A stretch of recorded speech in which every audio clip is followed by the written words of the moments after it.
দেখেন মেসেঞ্জারে আমাদের অনেক গুরুত্বপূর্ণ চ্যাট থাকে, কিন্তু সেটা যদি ডিলিট হয় তাহলে আমাদের মাথা ব্যথা শুরু হয়ে যায়। তবে প্যারা নাই, চিল। আজকের ভিডিওতে মেসেঞ্জারের মেসেজ রিকভার করে দেখিয়ে দিব কিভাবে ডিলিট হওয়া মেসেজ ফিরিয়ে আনতে হয়। তো গাইস, সময় নষ্ট না করে চলুন মূল ভিডিও শুরু করি। প্রথমে আপনি আপনার ফেসবুক অ্যাপটি ওপেন করে নেবেন। তারপর ডান দিকের কর্নারে 3 ডট মেনুতে ক্লিক করবেন। একদম নিচে সেটিংস এন্ড প্রাইভেসিতে ক্লিক করবেন। তারপর সেটিংস এবং এখানে এসে একটু স্ক্রল ডাউন করে নিচে গেলে ডাউনলোড ইওর ইনফরমেশন নামে একটি অপশন পাবেন, তাতে ক্লিক করবেন। তো এখানে আপনি আপনার আগের সবগুলো হিস্ট্রি পেয়ে যাবেন, পোস্ট, প্রোফাইল, এভরিথিং। তো আমরা যেহেতু মেইনলি মেসেজগুলো রিকভার করব, তাই প্রথমে অন্য সবগুলোকে ডিসিলেক্ট অলে ক্লিক করে ডিসিলেক্ট করে দিব। তারপর শুধুমাত্র মেসেজ সিলেক্ট করে দিয়ে একেবারে নিচে চলে আসব। তো আপনারা নিচে আসলে ক্রিয়েট ফাইল নামে একটি অপশন পাবেন, তাতে ক্লিক করবেন। ক্রিয়েট ফাইলে ক্লিক করলে একটু লোডিং নিবে। তারপর দেখতে পাবেন HTML ফরম্যাটে একটি ফাইল পেন্ডিং চলতেছে, মানে এই ফাইলটি ক্রিয়েট হতে আনুমানিক 1.5 থেকে 2 ঘন্টা সময় নিবে। এই ফাঁকে আপনারা অবশ্যই চ্যানেলটিকে সাবস্ক্রাইব করে পাশে থাকা বেল আইকনটি বাজিয়ে দিবেন। এই সময়টুকু অপেক্ষা করার পর আপনার নোটিফিকেশন বক্সে এরকম একটি নোটিফিকেশন আসবে যে your Facebook information file is ready to download. তো আপনারা এই নোটিফিকেশনটিতে ক্লিক করবেন। তাহলে দেখতে পাবেন এরকম একটি ফাইল ক্রিয়েট হয়ে গেছে এবং পাশে ডাউনলোড অপশনও রয়েছে।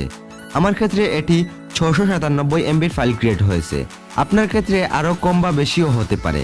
তো আপনারা এই ডাউনলোড অপশনে ক্লিক করে সিম্পলি এই ফাইলটি ডাউনলোড করে নেবেন। তো এখানে একটি কথা আবশ্যক, আর সেটি হলো আপনার ক্রোম ব্রাউজারে আপনার ফেসবুক আইডি লগইন থাকতে হবে, আর না থাকলে করে নেবেন। তো আমার যেহেতু লগইন নেই, তাই আমি এখন লগইন করে নিচ্ছি। আপনারাও লগইন করলে দেখতে পাবেন একটি ফাইল ডাউনলোড হচ্ছে, এবং এটাই হচ্ছে সেই ফাইল যেটার ভিতর সব ফটো, ভিডিও সহ মেসেজগুলো রয়েছে। তো ফাইলটি ডাউনলোড হয়ে গেলে ফাইল ম্যানেজার দিয়ে এটি ওপেন করবেন। তো আমার রিকমেন্ডেশন থাকবে আপনারা প্লে স্টোর থেকে সার্চ দিয়ে এই ফাইল ম্যানেজারটি ডাউনলোড করে নেবেন। যেহেতু ফাইলটি একটি জিপ ফাইল, তাই আপনারা এই ফাইল ম্যানেজার ইউজ করলে এখান থেকেই সরাসরি ফাইলটি এক্সট্রাক্ট করে নিতে পারেন। তো আমি ফাইলটি একটি ফোল্ডারে এক্সট্রাক্ট করে নিচ্ছি। ফাইলটি একটু বড়, তাই একটু সময় নিবে। আপনারা ধৈর্য সহকারে ফাইলটি এক্সট্রাক্ট করে নেবেন। তো আপনারা যেই ফোল্ডারে এক্সট্রাক্ট করবেন সেই ফোল্ডারে মেসেজেস নামে আরেকটি ফোল্ডার পাবেন, তাতে ঢুকবেন। এখানেই ঢুকলেই ইনবক্স, মেসেজ রিকোয়েস্ট, ফটোসহ সব কিছু পেয়ে যাবেন। তো আপনারা ইনবক্সের ভিতরে ঢুকলে আজ পর্যন্ত যার যার সাথে কথা বলেছিলেন সবার চ্যাট পেয়ে যাবেন, এবং নামগুলো শো করে দেখিয়ে দিবে এটি কার চ্যাট, যাতে আপনি বুঝতে পারেন। তো যে কোনো একটি চ্যাটে ঢুকলে আপনারা এরকম ফটো আর মেসেজ ফাইল পাবেন। মেসেজ ফাইলে ঢুকতে হলে আপনারা অবশ্যই ক্রোম ব্রাউজার সিলেক্ট করবেন। তো ক্রোম ব্রাউজার দিয়ে ওপেন করলে আপনারা ফটোসহ সব চ্যাট দেখতে পাবেন। দেখেন এখানে আমি একটি ফটো শেয়ার করেছিলাম আর হালকা কিছু কথা বলেছিলাম।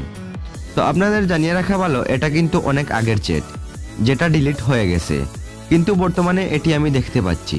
তো গাইজ, ভিডিওতে যে যে স্টেপগুলো দেখালাম সেগুলো ফলো করলে অবশ্যই আপনি আপনার মেসেজগুলো রিকভার করতে পারবেন। এই ছিল আজকের ভিডিও। কেমন লাগলো তা অবশ্যই কমেন্ট বক্সে জানিয়ে যাবেন। সবাই ভালো থাকবেন, সুস্থ থাকবেন। আল্লাহ হাফেজ।